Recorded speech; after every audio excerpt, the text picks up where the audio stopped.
¿Por qué se suicida un pastor? Es una pregunta que no debiera siquiera existir en nuestro ámbito evangélico cristiano, porque pues es vergonzoso pensar que eso suceda. Sin embargo, encontramos siervos de Dios que pensaron en suicidarse, en perder la vida, muchas veces eh, en ocasiones de extrema presión. Vemos un Moisés diciendo, "Mm, quítame la vida, oh Jehová". Vemos a un Elías diciendo, prefiero la muerte. Y creo que muchos siervos de Dios se encontraron en ese conflicto, pero pues obviamente no llevaron a cabo su, su cometido de suicidarse, de quitarse la vida. Es normal que como ministros nos encontremos bajo presión en momentos en que quisiéramos salir de esta vida, ¿no? Pero pues obviamente sabemos que no es la forma de Dios, de ninguna manera lo será jamás. Es vergonzoso pensar que suceda esto con siervos del Señor. Quisiera pensar en por qué se suicida un pastor, un ministro cristiano, porque hemos estado escuchando muchísimos casos en lo que llevo de este año.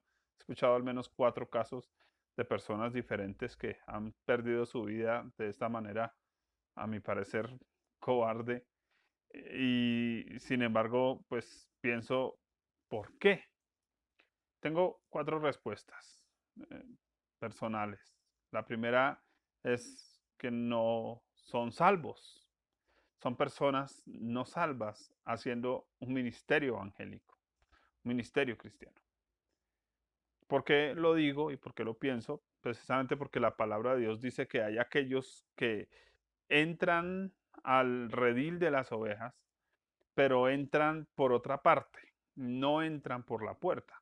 Jesús es la puerta. Lo que nos indica entonces es que son personas que ejercen un ministerio sin primero asegurarse de ser salvos, de ser nacidos de nuevo, y por obvias razones pues no van a disfrutar de los beneficios de un nacer de nuevo, que es esa transformación, que es esa presencia de Dios que nos consuela, que nos fortalece.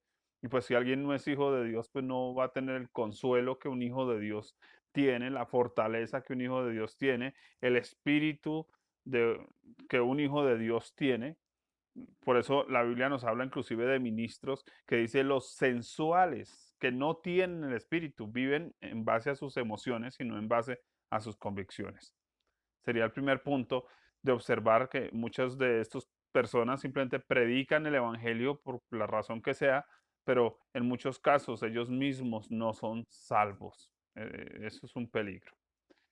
Por obvias razones, pues no van a obtener los beneficios de ser salvos.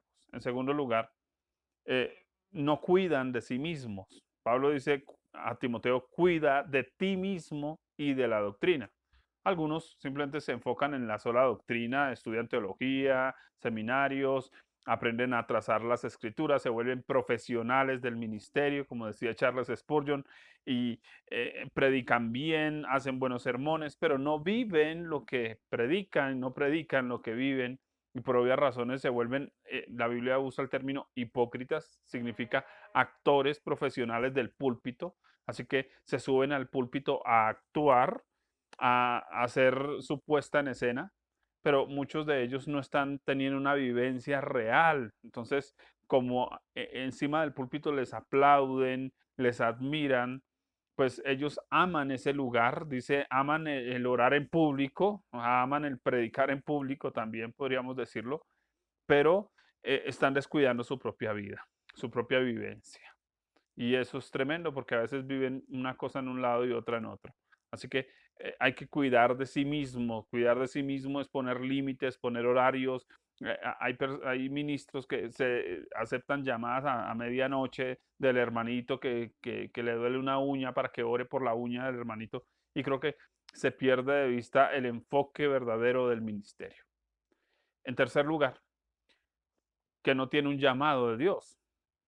Cuando hablamos de no tener un llamado de Dios, estamos hablando precisamente de que se metió la persona al ministerio porque le pareció bueno, porque le dijeron, pero no tiene claro un llamado del Señor. Hablamos, por ejemplo, de Joab cuando Ahimás viene y dice, yo quiero ir a darle la noticia a David de que Absalón murió.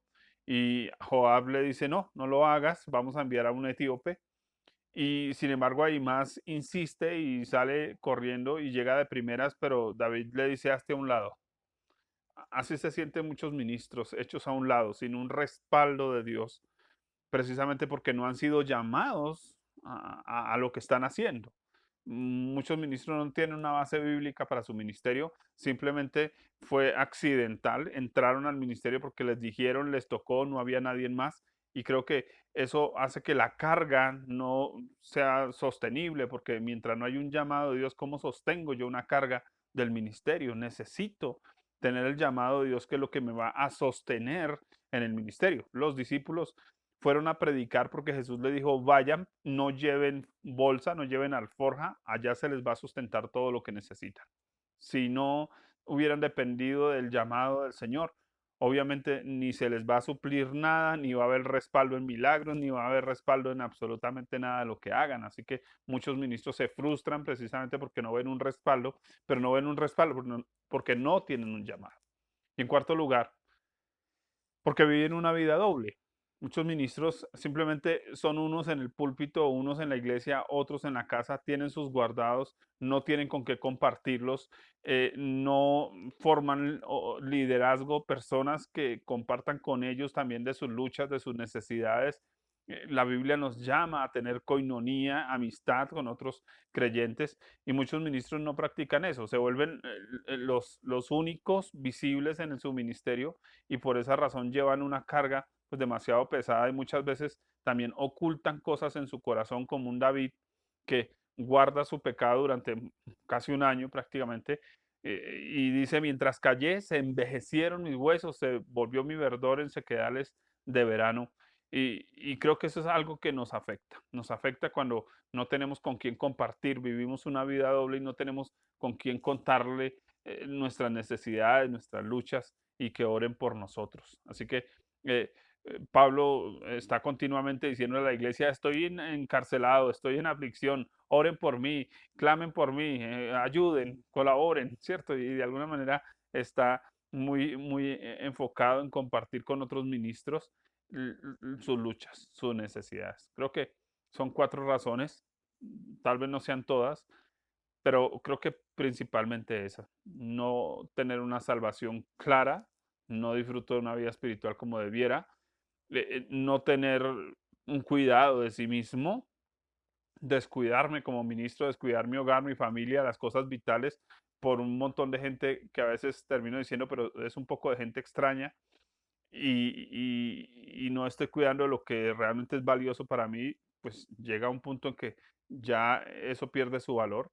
En tercer lugar, no tiene un llamado, no entiende un llamado, no entiende un ministerio, lo ve como un negocio, una profesión, y lo ejerce, y obviamente la carga del ministerio es bastante pesada, bastante fuerte.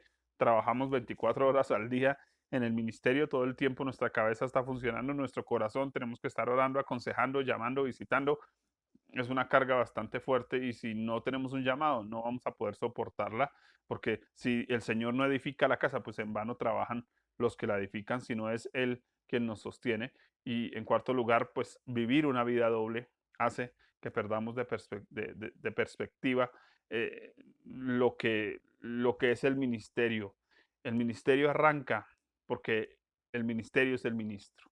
Si yo no cuido mi propia vida, si no ando sinceramente, transparentemente, pues voy a tener problemas, voy a tener persecuciones, y no voy a estar dependiendo de Dios, sino de mis propios esfuerzos, de mis propias capacidades, y me voy a llenar de presiones innecesarias. Así que pues son 4 cosas que creo que son lo que hace que muchas personas se estén hoy suicidando, llamándose ministros, siervos del Señor. Que Dios nos ayude, que Dios nos guarde.